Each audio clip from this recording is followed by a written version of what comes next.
I was contributing to Cosmopolitan and my editor was like, can you make this an article? She is the author of 20 Guys You Date in Your 20s. It really is like a guidebook. Literally. Comedian and co-host and producer of the Holy Cannoli Comedy. It's a New York Comedy Festival, which we're really excited about. 30 dates in 3 days. Yes. And then you said like you met your husband on the 31st. Yeah. Gabby Conti. I don't think that first date should be fancy.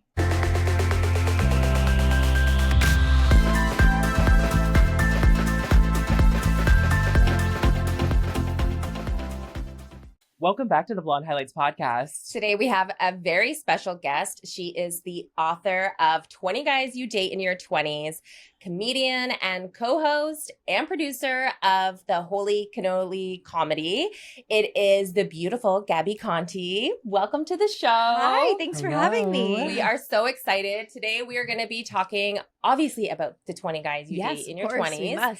Her experience with 30 dates in 3 days, some relationship stuff, her comedy, and just all things Gabby Conti. Oh. So let's get into it. How are you? Let's do it. I'm good. How are you? Thanks so much for having me. Amazing. Yeah, It's this is so fun. So, okay, we are going to dive in with your book. Okay.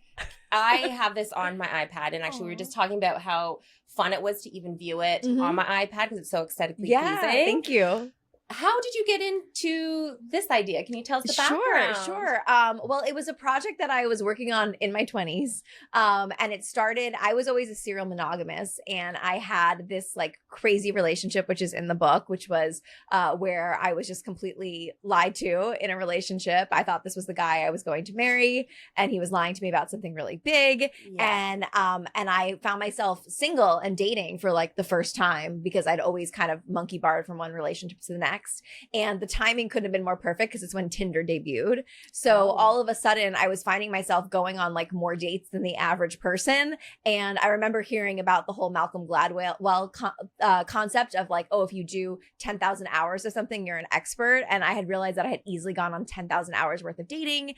And I was kind of blogging and doing comedy and stand up at the time. And so I kind of just started writing this book, and I had this idea. There was like a novel writing month. I think November is like novel writing month. And so I was like one like day in my early 20s, I was like, I'm going to write this book. And so I wrote my first draft of the book in my early 20s. And obviously I'm happy that never got published, but I kept on like adding to it as I was dating in my 20s. And then right as I was about to turn 30, I was like, I need to get this book published. And so I learned how to put together a proposal and was able to get it to a really amazing book agent who was then able to get it to Chronicle, and then I had a book that got published. That's not how the industry is now, unfortunately. Yeah. It has changed. This was I got my deal in like 2018, and the book it was turned in 2019, and it came out May of 2020, which was the worst time for a dating handbook. It was literally a book telling people, go out there and date. You miss 100% of the dates you don't take, and it's like, don't leave your house. It's like scary, and like the protests were going on. It was like not the right time to be promoting a dating book. Yeah, you're like, just kidding. Let's wait. But I think now it's really applicable. And even though I wrote it in my 20s, it's really more about the 20 types of relationships you'll find yourself in. And I think that like my husband today is like a combination of these types, because it's less about like, oh, the guy who's ugly. It's more like, it's more like things that you find when you're dating that I think kind of go for any age, any gender, any sexuality, any type of relationship. And it's kind of a guide to show you how to overcome those boundaries. And so you have the tools to decide whether or not it's worth staying in this relationship. I need to say, I wish that I had this book when I was in my 20s. I wish I had it like while I was dating, and that's why I wrote it. I wrote it for that reason, because I was like, I just couldn't find the advice that I needed. And that's why a big part of the book is interviewing people like experts, people who are in healthy relationships, even my exes, to like get their perspective, because I really felt I needed that. I like wish I had that guidance, and it just wasn't there. I felt all the books were so negative, you know, like why men love bitches, or like how to, or like he's just not that into you. There was no book that was like, maybe it could work. Let's go through this. So can you walk us through a little bit about like sort of the layout and the concept of the book, because Sure. that's a really interesting component and very fun component as well. Well, because I really wanted it to be something that you weren't really meant to like sit and read it in one sitting. I mean, you can. It's really more of something that you're a guidebook that you have. So while you're dating or while your friend, like if your friend's like, oh my God, I'm dating this guy who's older than me and I'm not sure it's working out, you could go through and like read the chapter, and each chapter has my story or my experience of in that type of relationship. It has advice from the guy I wrote the story about who got to weigh in to give their perspective as well. To various degrees. Some guys were like, please never contact me again. And others were like, actually, and then some, I love the ones that tried to like gaslight me and be like, that's not what happened. I'm like, I know, I've kept a diary. You're like, I'm moving you to the gaslighting section now. Yeah. So it's like, oh, and then some guys were really nice about it. And I was like, wait, was he my soulmate? Because I wrote this book when I was single. And he wasn't. So that was kind of like a big part of it. So each chapter, if you or your friend is dating someone older, for example, you could read the chapter, you could read the story, get some laughs from the story, then you could read the different advice from people who are in successful relationships with an age gap, with an expert that is catered to that type of relationship. And you could also, if you want to, read what the guy has to say. And then there's like charts and quizzes, so you can go through them together and kind of decide like, oh, does this work? Like, and so basically each chapter at the end has a quiz that's supposed to help the reader decide whether or not they can make this type of relationship work for them. So it really is like a guidebook. Literally. Too. Yeah. That's why people are like, I read it in like 5 seconds. I'm like, well, yeah, it's kind of like a magazine. Yeah. That's the format. Well, I was going to say, a big magazine. Those quizzes, when I was like looking, I was like, this is giving me like Teen Beat 17. Do you remember YM? No, I don't. Well, because I'm Canadian. I don't know if we had YM. That was like a big like millennial magazine. That was like, it was Young and Modern, I think what it stood for. Oh, no, we did have that. Yes, we did have that. I remember that. And obviously Cosmo Girl before there was Cosmopolitan. So yeah, all that stuff. Oh, that's so much fun. Yeah. What's your favorite chapter? Oh, I think it's, actually, I think the last chapter was my favorite chapter because, I don't want to spoil it, but it was basically about finding your person. And it was, actually I can spoil because you kind of would, basically when I wrote the book, I was dating this guy who I thought I was going to marry. I had thought I had done the work. My chapter before the last chapter is the guy who makes you do you, which in hindsight, I should have called it You're Dating Rock Bottom. So it's kind of like that wake up call where you realize like, why do I keep dating the same person over and over again? Mm-hmm. And it was funny because while I was writing a lot of this book, while I was dating, I had a neighbor, very much almost like Home Improvement with like the fence, and we look over, and we literally shared a balcony. She's still my best friend today, Joy. Yeah. And so Joy would meet every guy I dated, and she was always like, they all look the same. They're all the same. They're the same guy. They're the same guy, different name. And it never hit me. And then when I met my husband and she met him, she's like, this is him. This is like, okay. And so anyway, so there's a chapter of the dating rock bottom. And then I wrote the book when I thought I had met my future husband. I thought that when I got the book deal, I was like, I moved to New York for this guy. We're going to get engaged soon. We're going to get married. And I really thought this was it. But we broke up before the manuscript was due. So I had to kind of rework the last chapter. And I had moved back in with my parents during that time because of the transition before I moved back to LA. And I got to actually interview them about their love story. And I kind of noticed that there was a lot of similarity between me and my mother that I never realized before with our dating pattern or history. That when my mom, I found out in my late 20s that my mom was married before my dad. Oh. My mom and my dad had been married for like almost 40 years. I'm not like way before they like very modern that they like waited till they were like in their 40s to have me in the 80s, which is like crazy. And so I was shocked by that news, but then I realized, oh my gosh, when my mom got divorced at 27 in the 70s, that was like really similar to getting like to being single in your early 30s, like or 21. Maybe she was 21. I don't know. She was young. She was young when she got divorced, and then she was then she got to go through her 20 guys and her dating before she met my dad, like later in life. And so that was kind of like, oh my God, I'm doing the exact same thing. And my mom also moved in back with her mom and kind of felt like her life was over, but then like was slowly like rebuilding and then met her true person. And so I kind of loved writing that chapter. I got to interview my parents, and I'm happy that their story is like immortalized in the book. So yeah, it's beautiful. Yeah. And I love that it has so many different perspectives. I noticed like in my dating history in my 20s, I was just like, constantly recreating a cycle of like trauma that I was like trying to recreate. And it was like so toxic. Oh my God. Well, and then a lot of it, there's also the psychological part of it, that a lot of it is also connected to like how you saw love growing up. Yeah. And even though my parents were like together for so long, like maybe they shouldn't have been, because they were like, I mean, we're Italian American, arguing all the time. Mm-hmm. And so like there was also that as well. So when I was in relationships, if I was in a relationship where we were fighting constantly, I now know that's not healthy, but I was like, oh, it's like my mom and dad, they're perfect, you know, and they like, and like, yes, they have their issues, you know? Yeah, so, exactly. Yeah. Was there like a certain date that you remember from your 20s, or a certain person from the 20s that was just like an absolute no, like the worst?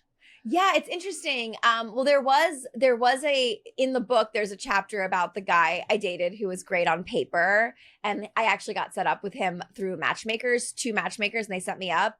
And it was interesting because the first date wasn't that great, or was good. We had like one of those amazing like textual chemistry, which I feel like we get a lot, where you start dating someone and you feel like you know them really well because you're texting constantly. So when he actually decided that he didn't want to see me after the second date, I was like kind of really upset, because it felt like the relationship was so much more significant than that. And it also felt like the matchmakers, I was like, this is it. This is my perfect match. And my perfect match is saying no to me when I want to say no to him. Yeah. It was like, it really shattered my ego. I mean, there were so many things wrong about this date. The biggest thing that stands out is like he had like an insane amount of pie stands in his house. What? Like almost like, cause I was like, why are there so many? I'm like, do you really like pie? And he's like, no. And I'm like, why do you have like literally at least like more than five pie, which is like 4 too many pie stands. A lot, yeah. Than someone needs. And I'm like, why do you have so many pie stands? And he's like, oh, my mom did all my decorating. And I'm like, oh, run. So the mom is like setting it up to be like, I want my son to be with like a homemaker. Oh, which is Could crazy. be making him pies. Yeah. Crazy. Yeah. So I think about that a lot. And it's funny because like, if I hadn't been set up by matchmakers, if there wasn't all the tech, I don't know, but then I probably wouldn't be at a guy's house on his first date. But if somehow I was like, it was a house party and I was like, I would have like ran, right? Yeah. But it felt so much more serious and intimate because of the connection, because it was the second date, and it was the second date where we were texting 24/7 leading up. And I think that is like the big difference in like modern dating, and why it really hurts and why we feel ghosted like so heavily. It's because it's not, if you actually put in the time of like your energy that you put on this person, it doesn't feel like a casual second date. It feels more serious than that. And so when the guy's like, I don't want to be with you, you're like, what did I say? What did I do? Mm-hmm. You know? Yeah, exactly. I've definitely fallen into that trap many times. Yeah, I had this one guy in my 20s, and it was that very quick connection. And then just like the next day texting me so much and all of this. And I was like, he loves me. Right. We are talking about some of the most dumbest things, like Ninja Turtles, and how we both like, and then you find these little, you have like inside jokes. It like, and it just builds this like intimacy. Yes. Where you really feel like, wow, I've only known this person for like a week or 2 weeks, and in real life you wouldn't care. Yeah. But because you have like you've built so much into it. Yeah. And it just feels like the rug is pulled underneath you. Yes. And then when he ghosted me, it was just like, and then of course I did the really dumb thing like 6 months later, and I sent him a text, and I was oh, sorry, I meant to send it to the other Adam that I know, or whatever. Right. And I was literally like, I'm getting you back. Like, you're gonna right. Yeah, now you're gonna be like, oh my gosh, this wonderful goddess that I meant. But you know that when guys, I always think that rejection is redirection, and it's hard for us to see that and accept it in the moment. But I'm so grateful that all these relationships didn't work out, and I am where I am supposed to be. Yeah. And I think a lot too about I wish I had a book like this when I was dating. I also wish I had heard the advice about just like also understanding that like when you're putting so much energy into a relationship or someone that you're dating, and they're not giving you that energy back, like that's your answer right there. It's not worth your energy, your time. Yeah. Cause like, also, dating is supposed to be the fun and easy part. And so if you're seeing those red flags so early into dating, like it's not going to get better. Mm-mm. Like it gets harder when you get married and you have trauma and like things happen and you deal with that as a couple. So like, why would you want to be with someone who is not giving you 100% from the beginning? Yeah. Yeah. I was always caught in situationships. Yeah, that's not 100%, right? You deserve more than that. Yeah, where it was just like, okay, we talk nonstop. We're basically like a full couple. Like I'm living at your apartment almost, and we're not official. Right. We're not anything, and they can get away with anything because they're, as soon as you catch them in something, they're like, well, we're not together. Right. You're being crazy. Yeah, but it's like, but you're treating me like your girlfriend. And Yes. it's like the difference between being treated and the label. And that's why I do think it is a massive red flag if you're with someone who won't give you, because like, what is the label? The label is nothing. It's really the energy. So if they're treating you like a girlfriend and they're not calling you their girlfriend, then like, why are we still in this relationship? Yeah. Like, they're never going to call you their wife. Yeah, No. exactly. If that's what you want. And like, maybe you don't want that. And maybe you guys are on the same page. Like situationships only work if both people are cool with the situation. Yeah. Consent, basically. Yeah. Yeah. No, I definitely had to learn that The hard way. as well Yeah. with the same guy. Adam. Screw Adam. Like I was like, I'm gonna On make blast. you love me. Yeah. Like- It's not, no, you can't. You can't make him love you. Well, I know that now, Yeah. but again, if I had this book, I could. Oh my God. But you don't want to be, you really want you. Also, I always think it's better to be with someone who likes you a little more than you like them. Yes. Yes. Like you have to find your ick, like a little micro ick. There needs to be a micro ick. Mhm. I have a micro ick with my husband, and that's like I think why we're so happy together. Yeah, I do too. I tell my husband he has an ugly Christmas face, Yeah. and so sometimes he makes this face. And he does it, and I say, I'm like, you remind me of like this bratty kid on Christmas that's getting all the presents and has like this like stupid look when Yeah. everyone else is like, I got nothing. So I'll always be like, why do you have your your ugly Christmas face on? He's just like, shut up. And I'm like, it's the ick. It's the Like, you need bye. Oh my God. Yeah, because then you're kind of like, because you don't want to be with someone who you're like, they should worship you. You know, you don't Mhm. want it to be like that. Yeah. Right. I dated this guy that it was just so toxic from the beginning. And like, it was just pure chaos. But every time he would get pissed at me, which was like often, he would like disappear in the apartment. And then I would find him and he'd be watching Ina Garden. What? He always would disappear and start watching Ina Garden. Was he a good chef at least? Not the bad. I mean, he thought he Weird. was, but Okay. not really. Oh, wow. But I always like, that was like the funniest thing That is ever. so- and all of a sudden he starts wearing the wig and like the and those like blue button down shirts. Yeah. So And inspired. Jeffrey's coming over for dinner. Who's Jeffrey?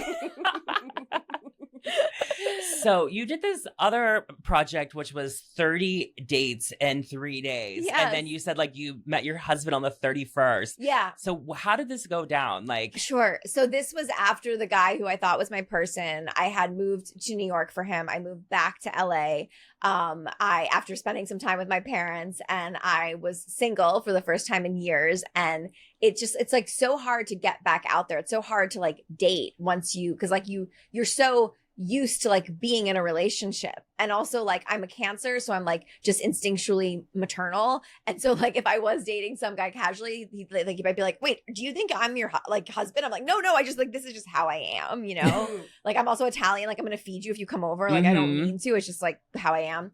But anyway, so I was single and I was back in LA and I was on the apps and I had started kind of just documenting it, but not like they do today. I wasn't like I wasn't doxing any of my dates. I was just Mhm. like talking about the date and conversation like before and after, and kind of using my Instagram audience to like give me feedback if I should Mhm. pursue it or not, because I kind of needed the help at that point. Mhm. And I was doing it. I was contributing to Cosmopolitan, and my editor was like, "Can you make this an article?"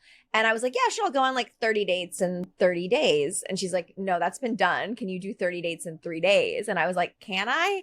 And I came up with a way to do it, which is like you have to get 10 dates in 3 days, so 10 in 3 days.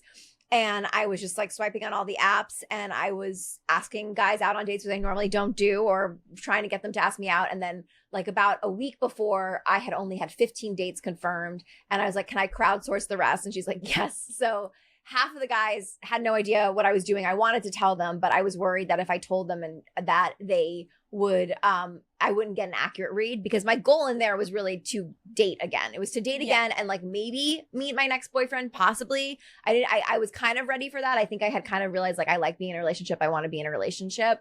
And so I had done that, and through that I feel like I got really good at dating. I felt like it was like I learned how to use the apps effectively. I learned how to not waste my time on dates. I didn't put energy into a guy that I didn't feel like was reciprocating it. And I feel like all of that kind of led me to my husband, because like there were some second dates after it. And my husband was technically my 31st first date when I started the experiment. So I had done the thing, I think it was late June. Late June was when I went on the 30 dates in 2019. So I just celebrated my 6-year anniversary of that milestone. And then my husband and I had our first date Labor Day. So like early September. Wow. So that was kind of like, I had also kind of taken a break from dating. I was kind of like in the mindset where I'm like, I'm not going to ask guys out on dates unless they ask me, or I'm not going to pursue someone who's not initiating. So I think in the past, if I went on a first date and I really had a good time and I didn't hear from him, I might reach out. Now, at that point, I stopped doing that. I was like, if he wants to see me again, he'll reach out. If he doesn't reach out. And then that's kind of, I feel like I set that tone, because when I met my husband, first of all, I almost left our date on the first date because he wasn't asking me any questions about myself. And I was like, which is usually people like would just kind of like be like, I'm over this. But I called it out and it kind of reshifted the date. And he was like, I'm sorry, I was really tired. I was actually going to cancel because I was so tired. I wasn't even thinking. And so it kind of gave the date a fresh start. And then I just wasn't afraid to like say what I wanted to say. And I think I attracted someone who was ready for that. Oh, okay. Yeah. So first of all, the fact that you can just schedule in 15 dates on your own, as like, wow. Well, a lot of it was like asking, like I'd have to like, because on dating apps, usually the guy's like talking or whatever. Mm-hmm. And then all of a sudden I'd have to be like, so when are you free? Well, I'm free on Friday at like 2 p.m. Do you want to get lunch? Yeah. This random little time block. Yeah, I only have an hour, but I'd love to see if there's like a vibe. And then also the hour-long date was another thing, which I really think does work, which is like first dates, especially someone that you're meeting who's a stranger, you really don't need to kind of commit to more than an hour. It can go longer if it's going well, but to give someone that you don't really know more than an hour of your time, especially if it's not working, it kind of gives you an easy out, because you could be like, I'm just going to do one round of drinks or one coffee or whatever. So to kind of set that precedence before, like, this is the time. This is the time, yeah. So you were like, hopefully not having a drink at each one. No, I couldn't. It was actually the opposite. Caffeine. There was like, I was having too much caffeine for the day dates. And I realized I was like, oh, I can't so one date I was like, I just have to drink water because I didn't want to have alcohol. It was too early and I didn't want to have more caffeine. Yeah. And then some of the dates, like I had a date that was like a walk, which was really nice. I had, I went to Dave and Buster's for a date, which is actually a really cheap date. You can spend like $20 and like, and do a lot of games in like an hour. And so that was another date. So kind of just like mixing it up. I did a hike, but that was another nightmare. That guy was a nightmare. So you put in a 10-hour shift. 10 hours, yeah. It was a lot. No, I will say just like, oh God, I hope this is like NDA I'm not in trouble for this. But when I did Millionaire Matchmaker when I was younger. Did you? Yeah, me too. And I didn't get it. Patty like made I was like the reject. Oh yeah, she like made a big point of like making fun of me, and like it was just tell me your but story, that was the mixer, and like I went to the mixer, and it was one of those things where it's like they're filming for 8 hours. It's not a 15-minute or whatever they say it is. Yeah. And so like it was so hard to like balance the drinks because they say there's a drink maximum or whatever, but it's filming over 8 hours, and you always have to have a glass. And so some people would just have it refilled all day long. No. And then you could go and like try to like mix other things to make it look like the champagne. Yeah. But like, I mean, they were also like, if you get too drunk, we'll send you home in a black car. Oh my goodness. So they were, but that was one of those things where it was like an all day thing of these little micro dates, trying not to get drunk on TV. Right. Then were you in their Rolodex after that?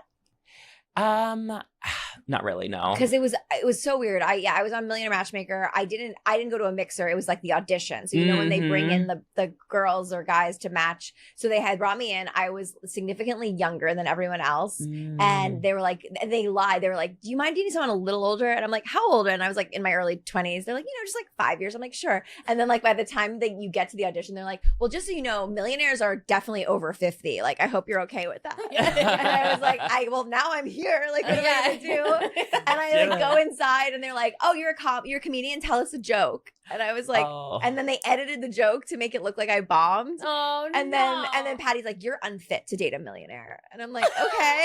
I don't want to date a 50-year-old anyway. Yeah, like, you're like, ew. But then they like added me to their Rolodex and I started getting like like they'd be like, hey, this guy wants to meet you for a date and like he's a millionaire. And I was like, I'm good. Yeah, not if he's old. Like when you went on your 30 dates, were they all expenses paid? No, well, so I offered and I meant it. So Okay. I had offered to pay for every single date. A lot of guys had offered to pay, but like that was the misconception that people like thought I was like having like steak dinners. Like, Yeah, she's like, I want a Jet 2 holiday. I can't get over this girl. Like, how dare she take advantage of these men? And I was like, I wasn't really taking advantage. It was just, you know, if it worked out, it worked out. It didn't work out. Yeah. What is your view on guys needing to be the one to pay for the first date? Well, I think they should offer, and I think they should. I feel like we spend so much money as women, and there still is very much like a wage gap between women and men, and you know all that stuff. I think that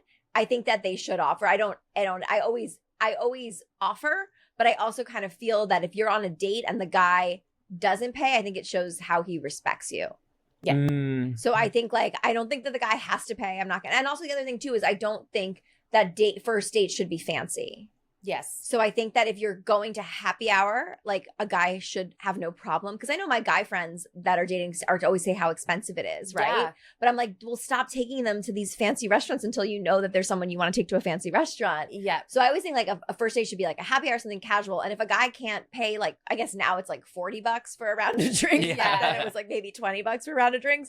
Then like, why would you want to date a guy who can't like, because that's setting the tone for your entire relationship. Yeah. Was there any certain questions that you asked the guys that was like you felt like was a really good like parameter of like judgment or whatever? Yeah, I mean, I think it was kind of, well, I think a lot of it was like listening, like seeing how they respond to things, kind of getting a good read on them. I know it's like very cliche to talk about past relationships, but I think it's kind of important. I think especially if you're dating in your 30s and 40s, if you are on a date with a guy who's also in their 30s and 40s and they never had a serious relationship, I feel like that is a massive red flag, like massive. Mm-hmm. So I was always kind of, I also like hearing about how guys talk about their exes. Yes. Because if they're kind of respectful and they're kind of like, oh yeah, it just didn't work out, like whatever, I think that's a big green flag. But if like I had one guy who thought our date was like a therapy session and he was just like that, and that's but I mean I wasn't asking him that deep of questions, and also it was a first date and he was just going on and on about like everything in his life, and then after he's like, that was amazing, I really felt a connection. I'm like, because you were just talking the whole time. Trauma dumped. Yeah. Of course you felt a connection. Like I didn't. That's what we always say too. That's always an intel for us is how they speak about their ex, because especially if they're like, oh, she was crazy, she was this, like there's obviously sometimes like if it doesn't work out in a relationship and you're like, yeah, like she did this, but it's all in the tone and the overall way that he's saying, like speaking about her, because we're always like, if you're calling her crazy, what did you do? Right. What did you do? Just like, I think seeing if they respect women, I think is very important. Exactly. Another fun question, if I was at a place with a jukebox, I would say, if you could put any song on the jukebox right now, what would you put on? Because I feel like that's a great indicator of like their vibe and style. Because if they put on like a song that's kind of like a good crowd pleaser song that like really sets the vibe and the mood, I feel like they're self-aware, they care about other people. But if they put on a song that's like pretty self-indulgent, then I feel like it's kind of reflective of who they are. Okay, I love that. That's such good advice. That is probably, and also you can tell a lot about a person based on their music taste. But also I would also say there's a caveat to that, because I've also heard women complain about like, say like they can never date this guy because he has bad taste in music or he has bad taste in movies and TV. But like that's a fixable thing, because if you have better taste, then your taste is their taste.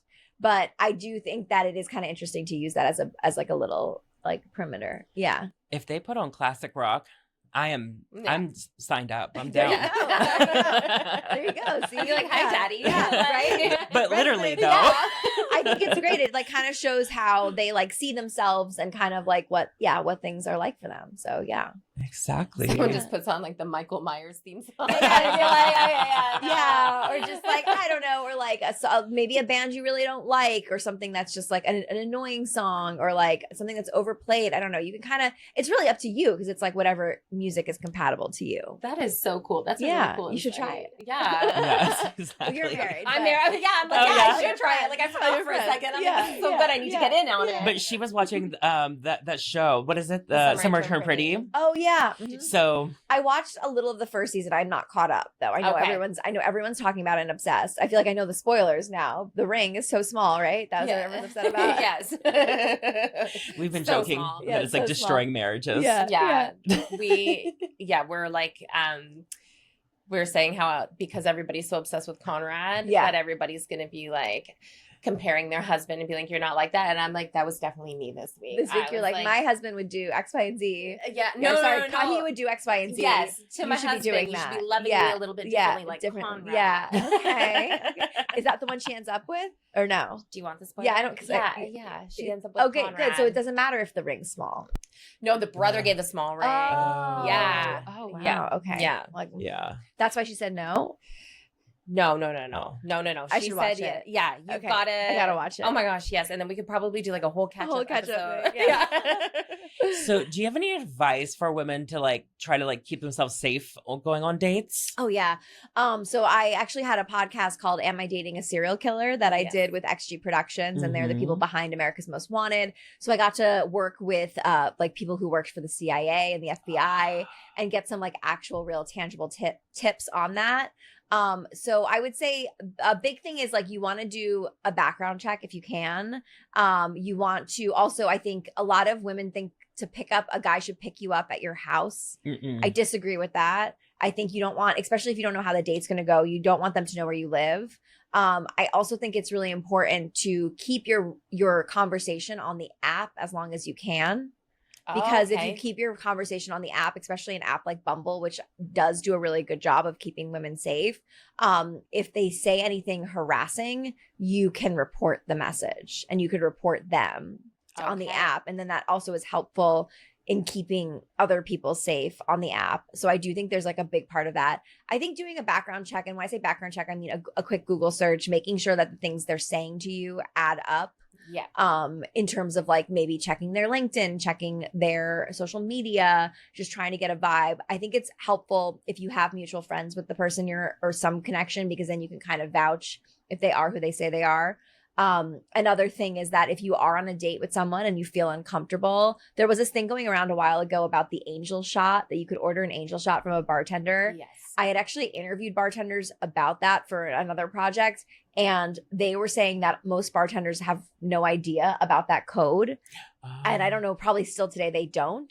At Barney's Beanery, they were one of the bars I spoke to, and they actually implemented a system after our conversation. So now if you go to Barney's Beanery, in the women's bathroom, there's their guide of how to order from them. Can you tell us, like, our listeners a little bit who don't know what an angel shot sorry. is? So there was a thing that went viral, I think in like 2016, where they said, if you're ever on a date and you feel unsafe, go to the bartender and ask for an angel shot. And based on how you ordered the angel shot, the bar will handle the situation differently. So if you just, I think it's like, I could be messing this up, but like if you get it with lime, they'll call the police. If you get it like straight up, they'll call you a cab or an Uber, like all that stuff. So when I had actually interviewed, so Barney's has their own system that they have in the bathroom. So if you're going it's a great place to go on a first date because there's a system there. But when I was talking to bartenders, a lot of them were saying like, you don't need to, that's like way too complicated. Like we want you guys safe when you're on dates. But if you are ever on a date and you feel unsafe and you want to leave, usually the best way to get out of a bar to avoid your date is to like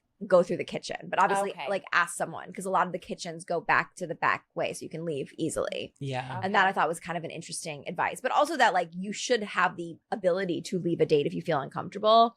And I do think you should trust your gut. I think we are, another big takeaway is that we're so conditioned as women specifically to be polite and to be accommodating to men. But if you're ever in a situation where you just don't feel safe, like get out of there. You don't owe them anything. You don't owe them anything. It's a stranger you met on a dating app. So would you suggest people, like women who are going on dates, to tell Like even just to call ahead to the location or something and be like, hey, I'm on this date? You or can, or even I used to also go to bars that I knew. I think that's another thing is that for me, a big red flag is if I'm messaging with someone and they and I tell them where I live and they say where they live and then they want me to meet them where they live. Yes. And I'm like, hey, that doesn't work for me. And I try to find a place in the middle or a place closer and they're not accommodating. I think that's a very big red flag. So I also always was very, I used to go to the same places for my first dates, places I felt comfortable. And I would ask my dates to meet me there. And I had a rapport with the bar. I would get there early and I would talk to the bartender and I'd say, hey, I'm going on this date. And blah, blah. And so the bartender would usually keep an eye out on me. It's harder to do that at a bar when they're slammed, but I think I can't speak on behalf of all bartenders, but I feel that most bartenders, their number one goal is to keep their patrons safe. So that they will do what they can to help you if you're in a really scary situation like that. I've often like gone ahead and like on the Uber app, like put in my home address from where I am. Yeah. And there's only been once where I've had to like under the table hit like accept to like get a ride. Yeah. And then as soon as it pulled up, I just like That's darted out of there. That's another great thing. And also parking too, if you're driving to say, oh, my meter's up. And then you have like a great, I mean, that's more of an LA hack, but that's like a great out to like get out of there when you have to, or that too, to call it. Yeah. So yeah. We always had, my one girlfriend and I would always, when I started dating, would send her my PIN. Yes, I did that too with my neighbor. That's very helpful because then if you're not responding for the 30 dates, I actually had a spreadsheet. So I had all the guys like pictures and information, facts I knew about the guy, and I shared it with my neighbor. So they had my schedule of where I was. So if God forbid because I had a friend joke, she's like, if you ever get missing, there's 30 suspects. Oh, wow. And I was like, yeah. So that was helpful. Yeah, exactly. And I always like, whenever I'm like a girlfriend and we're like at a restaurant or even a bar or something, a happy hour, you kind of see the dates. Like, you know what I mean? Like, you kind of pick up and you're like, oh, they're on a first date. Yeah, they're on a first date or they're on a second date or you can totally tell. And we have at times like seen like it getting a little crazy and we're like, do we step in? Do we jump in? Like, we're ready to go to save some girl if we need to. I know, but usually sometimes they don't want saving. And they're like, actually, this is my husband of 5 years. And you're like, oh, she's just bored. Yeah. I don't know why I love to like people watch on first dates. It's the best. It's so entertaining. I was always the worst on first dates. I always hated eating in front of people. I feel like eating is just such an intimate thing. And also it gives you a longer time commitment because if you're going somewhere where you have to eat, you have to wait for the food to come, you have to wait to eat, you have to yada yada. Someone could be a slow eater. So I always that's why I think drinks, either coffee or alcohol, is the best on a date and that's another thing. Don't get too drunk on dates. That's another safety hack because, and watch your drink. Unfortunately, I hate that we have to say that. Watch your drink. Like, make sure you don't let your date. That's another thing. Like, don't let your date order your drink for you before you get there. If you're running late, order your own drink. Keep an eye on your drink. I hate that we have to, but it's unfortunately a reality. So my uncle always told me that if you're out for a drink and it's like a short period of time or whatever, and he has more than like 2 drinks, then that's kind of a red flag. Yeah, you don't want, he's not, also you want them to like match your drinking style, whether that is, and also if you're sober too, that's a little, I mean, but still you want to make sure that you're kind of in the same like energy with that kind of thing. Cool. Amazing. Yeah. So how did you get into comedy? Like, it was something I kind of got into comedy in college. I went to school for broadcast journalism, Emerson College in Boston, and I started working. I really just started falling in love with comedy, and there was a program where we had this opportunity to make TV pilots, like comedy pilots, under the mentorship of Kevin Bright, the executive producer of Friends. And so like that was an insane experience. And I kind of was like, oh, I'm funny. Because I was like a theater kid growing up. I used to take myself really seriously. But in high school, I would always get cast in I did really well in the comedy plays. I never realized that I had this like comedic, my dad's funny. I never realized that I like had this comedic like talent. And so I started honing it into college. And then when I graduated college and moved to LA, I was like, oh, I should try stand up because I had the hosting experience and I had the comedy experience. And that's really what stand up comedy is. And also it helps. I mean, now it doesn't, but back then it would help to get more hosting gigs if you also were a comedian. Yeah. So I just started going to open mics. A bunch of my friends from Emerson were in a sketch group out here, and then I joined the sketch group. So I was doing a lot, and I also joined UCB only to find out that like improv wasn't for me because I'm an only child and I'm not really good at. I like writing in a team, but like I don't know. I have a really hard time with that performing with the team. I couldn't really wrap my head around it. I also prefer. I'm like, well, why don't we just like write it out and shoot it, like instead of just like. I respect improvisers. I'm happy I did it because I did all the training. I went through all the training at UCB.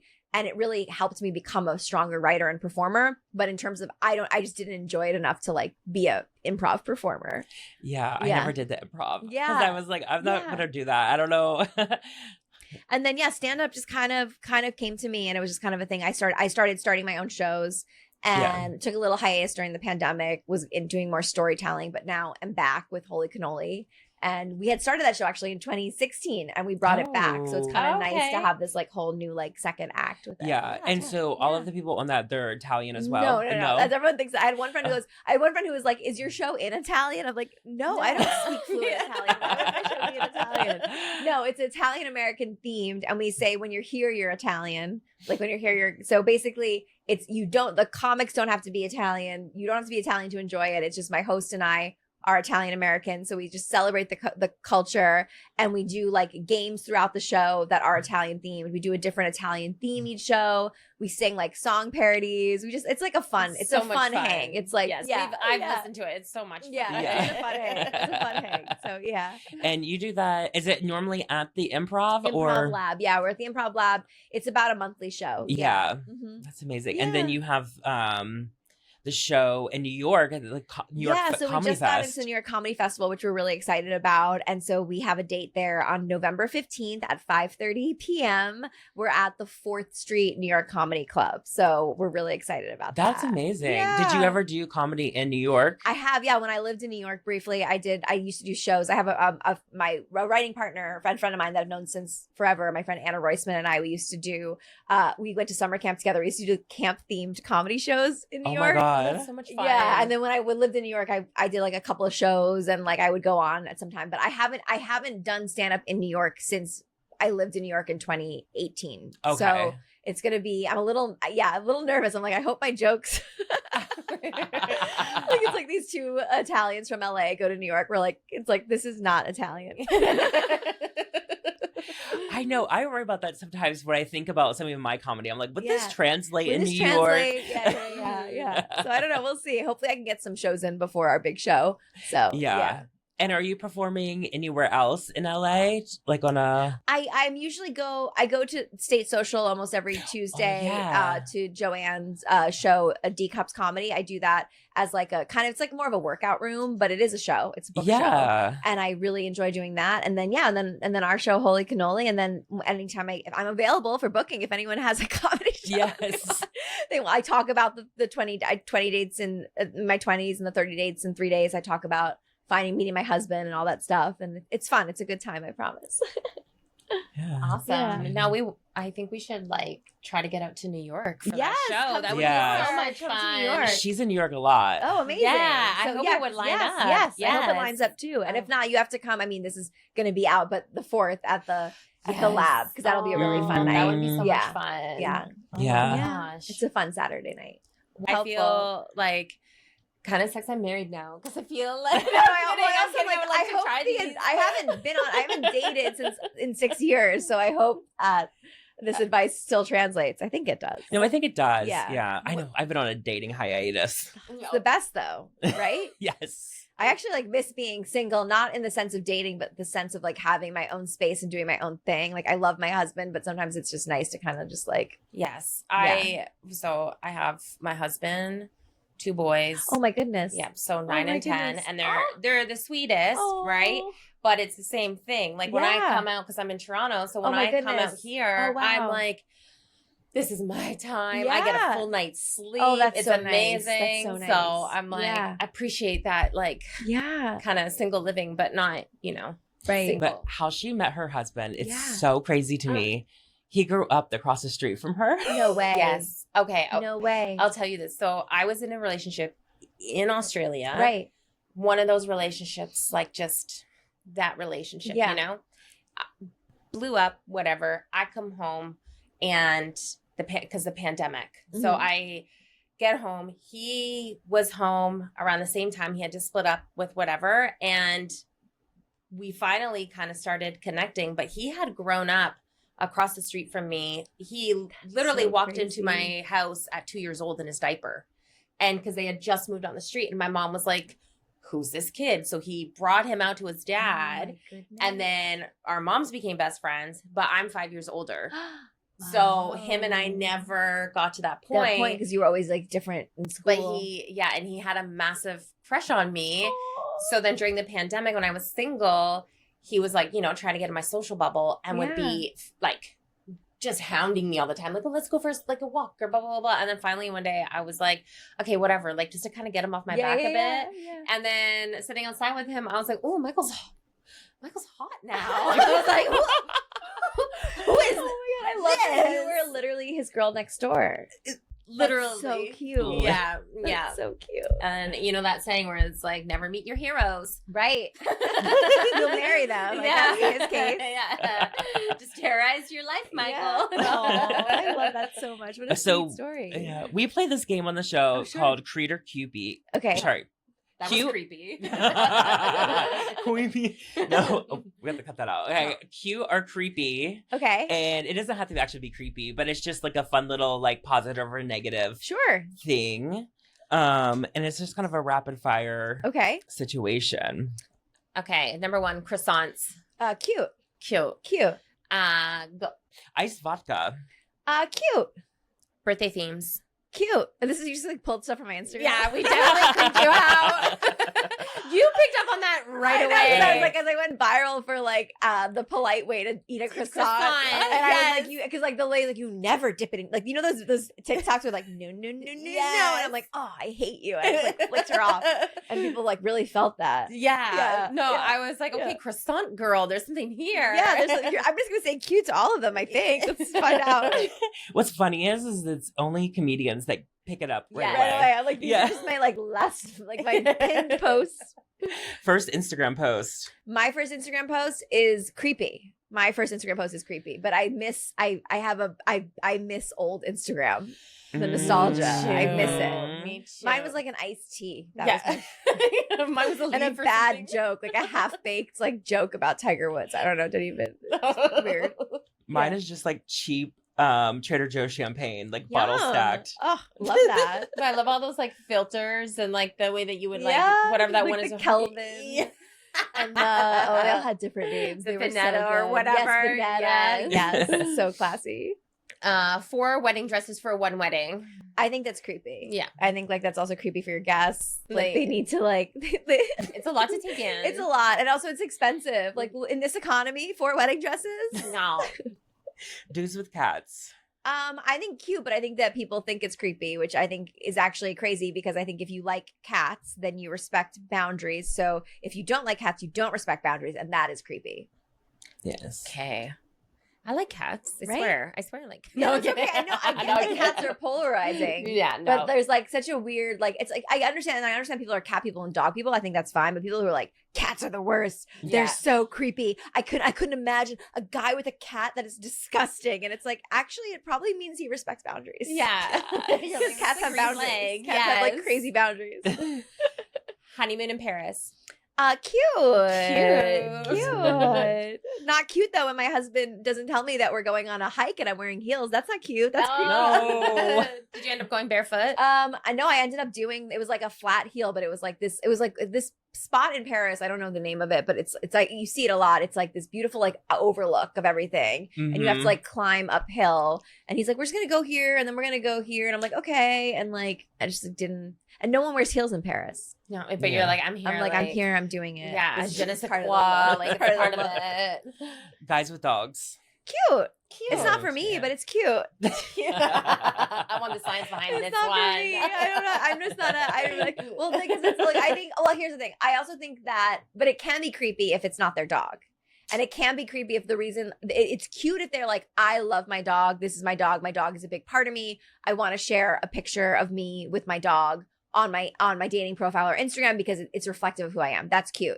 It's creepy when it's not their dog. There's a name for it, dog fishing. Mm-hmm. Because they're using it because they're like, and actually my husband kind of did this because he had a dog that he shared with his ex.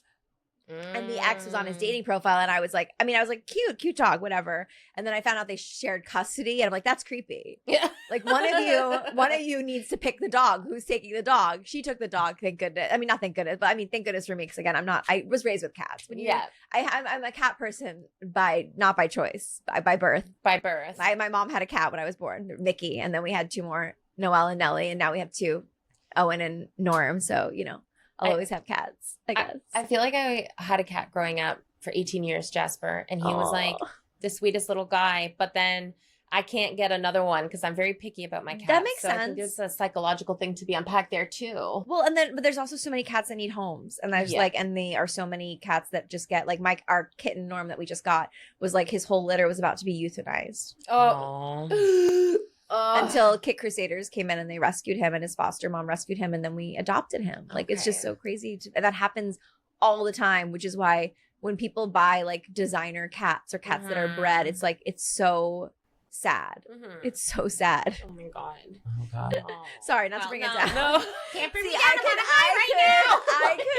could literally make anything about cats. By the way, I love it. I am a crazy cat lady who you could just say something that's not related to cats, and all of a sudden I'd be like, meow. Yeah, meow. My little sister used to hiss at me. Oh, Amber, how are you? Creep. Well, I think that's all the time we have today. Thank you again for coming on. Thanks for letting me talk about cats. We love it. We will be sure to link all of your profiles, all the amazing things that you're doing. And if you guys are in New York, November 15th, be sure to check out the show. And we'll see you guys next week. Yes, bye. Bye.